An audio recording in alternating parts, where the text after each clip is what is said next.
National party के सर पे सौदा हुआ है और एक मोहतात अंदाजे के मुताबिक तकरीबन $3.5 करोड़ दिए गए। तो मैं इतना कह सकता हूं कि आज अवामी नेशनल पार्टी के 800 शहीदों का खून तेल बन के असफंदियार के दुबई के महल और मलेशिया के होटल और शॉपिंग प्लाजों को रोशन कर रहा है। دې د پښتنو د مشرۍ قابل نه دی. بیا به هغه پکې وقفه واخیسته، بیا به خبر شروع کړه. وی ځکه چې دی منافق دی. یو دویم دا چې دی عادي دروغجن دی. دی چې خبره درته شروع کړي نو 98% به ترې وباسي، هغه 2% باندې به اساس کوي چې شته او که نه دې کسان رښتیا دي. او درېیمه دا چې دی بزدله دی، ډرپوک دی او سنګین دی. خدای وبخښي هغه جم دی.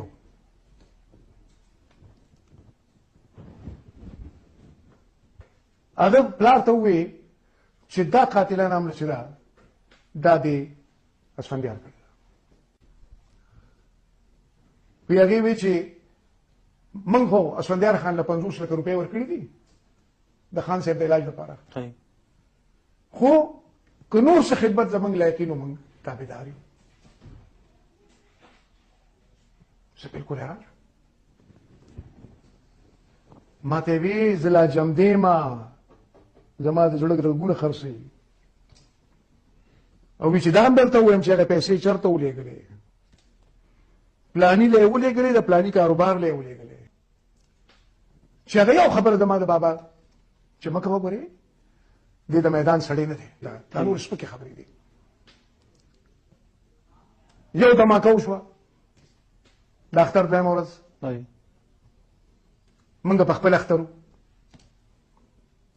چې خلک هم څو خورول او ځان هم رسو. نو تېر مازدیګر و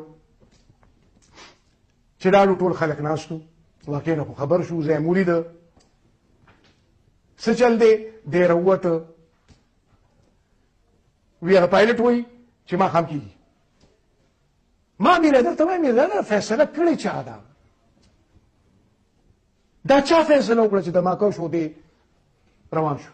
موږ درې واړه یو ځای ورغلو. مې دا فیصله چا وکړه؟ دا خو موږ تباه شو. پکار دي چې دی دلته کښېني، د ده نه به 10,000 شازلګي راتاو شي چې د هغې په سرونو دی تېر شوي، دله څوک نشي رسېدی. دی چې دا میدان پرېږدي موږ به دې خلکو له پېغورو څه جواب کوو؟ وینه دې 2 ورځو کې راځي. دا زرداري صاحب ویلي چې ته راشه. صحیح. یا لکه د باچا خان او د ولي خان د سیاست فیصلې به زرداري صاحب کوي. ستا په تاوان نه دی. ته زما خبره جی. موږ به هم دا دلیل پیش کوو چې 100 د عمره خو یو د ممبره. بالکل. خو زه درته د هغې د اصلاحاتو خبره کوم، د هغې د پېغور جواب اوسه پورې نشته. نو ما ته وینا وشوه چې نه یو 2 ورځې به لاړ شي، را به شي. بیا دی چې هغه لاړ نو لاړ. په سوات کې اپریشن وشو، 25 لکه کډې رالې.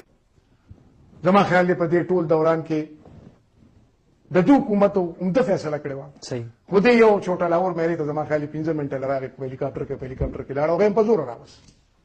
په بل کال په سیلاب راغی، د چترال نه واله تر خیر آباده پورې دنیا روانه شوه. د خپله 400 پکې غرقه شوه. د دې 400 ته اته ورځې زه راتلم تپوس وکړه د 400 دغه ملګرو نه. د مردان نه به مې سهار ماښام 2-2.5 دیګه لېږل. زما خپل نوم سرکاري و، انتظام به هلته کېده. او تم به منډې به مې والې چې څو پورې هغه ملګري په خپلونو ولاړ. دې په ځمکه ما چېرته نه لیدلې که په هوا تېر شوي نو تېر شوي به یې. مثال نه ورکوم. 800 ښکلي ملګري د شهیدان شو، د شهید بشیر دولور پورې. او دا لګیا دي. د څو جنازو له تللی دی، د څو حجرو له تللی دی، د سانه ګرځېدلی دی. څنګه به دی د پښتنو مشري کوي چې دی د پښتنو مخې ته ودرېدی نه شي؟